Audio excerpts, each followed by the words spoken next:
Andrey Rublev defaulted in his Dubai semifinal against Alexander Bublik deep into a third set. Borderline call on his baseline. It was called in. Rublev hit the next ball out. He goes up to the lines judge, gets right in his face, close proximity, yells at him a bit, goes for the change of ends. Lines judge gets up, reports verbal abuse to the chair umpire. Supervisor comes on court. Immediate default for Andrey Rublev. I think everybody has seen it by now, most likely. It's been hours since it occurred as I'm recording this, and I am stunned at how many people have missed the forest for the trees in reacting to what occurred in Dubai. Using it as an opportunity to get takes off about live ELC, about video review, about the code of conduct. There's obviously the debate going around right now about whether or not Andrey Rublev should have been defaulted. I have opinions on this stuff, sure. Video review, I'm for it. I think we need it. Although I don't think it would have helped much in this case, as evidenced by the fact that we have poured over the footage. Everybody has watched it a million times, and there is no consensus on what the decision really should have been. There are still disagreements. And we've seen it in other sports. You can introduce video review, but oftentimes there's still going to be borderline judgment calls that not everybody is going to be on the same page about. Live electronic line calling, I'm for it. I'm glad it's coming. It's being standardized across the entire tour beginning next year. So it's coming. But I don't think that addresses the main issue of what we saw. And then should he have been defaulted? It kind of goes back to what I said about the video review. This is genuinely borderline, and this is genuinely written in the rule book as a bit of a judgment call. Obviously, the regular system in place is you get a warning, and then you get a point penalty, and then you get a match penalty. And that's the regular code of conduct. But obviously, there is also language in the rule book that if your body language is threatening, or if your language rises to the level of being threatening, then the automatic default is something that is at the disposal of the tournament referee and the chair umpire. And in this case, they used it. And if people want to point out that we've seen way worse in the past, and these incidents have usually not been penalized with an immediate default, I believe that's correct. I absolutely believe that's correct.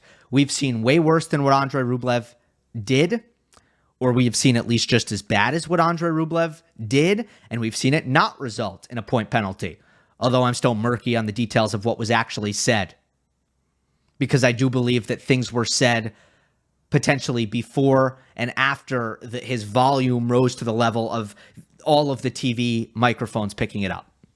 So obviously that would change some things if we knew for sure what he said, because the lines judge said that he was cursing at him in Russian.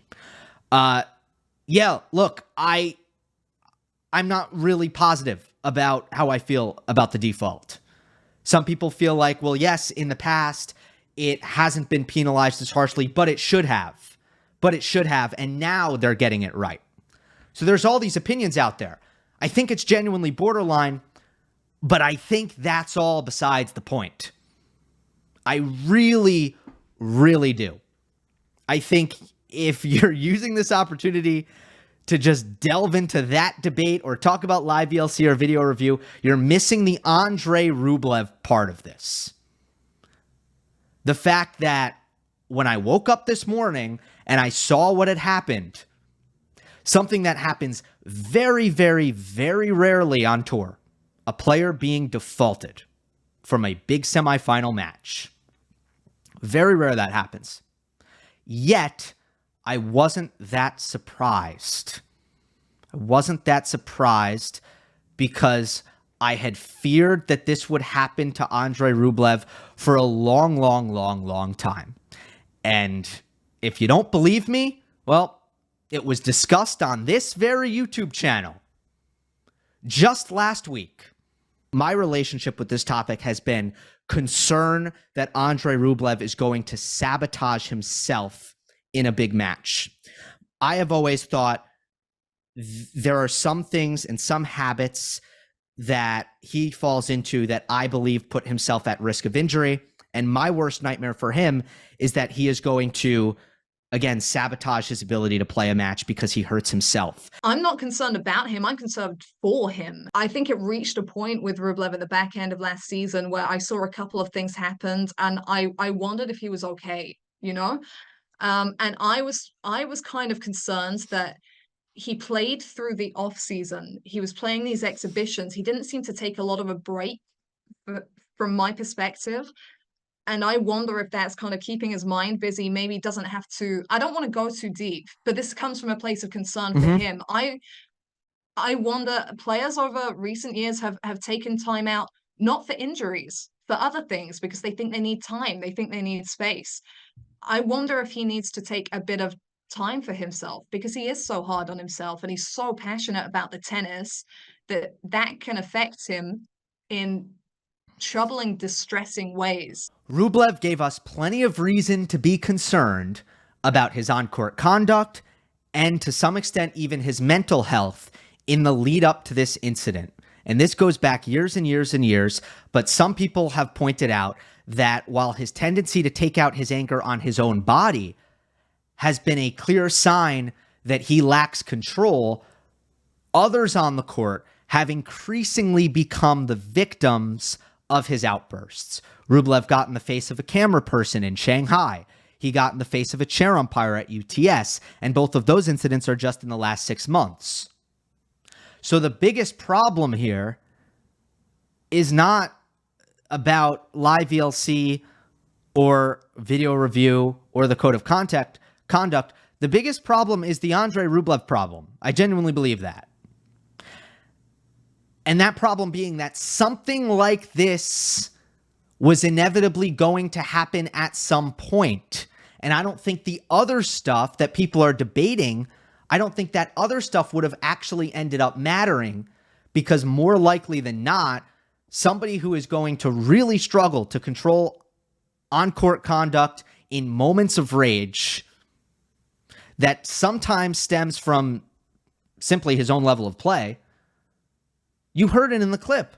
I was worried that he was going to hurt himself, and that was how one of these matches was going to end. And this is similar to that. It's not the same thing, but it's similar to that. And I really hope that this is a turning point for Andrey, where he commits to trying his very best and getting whatever help he needs to control his actions on the court from now moving forward.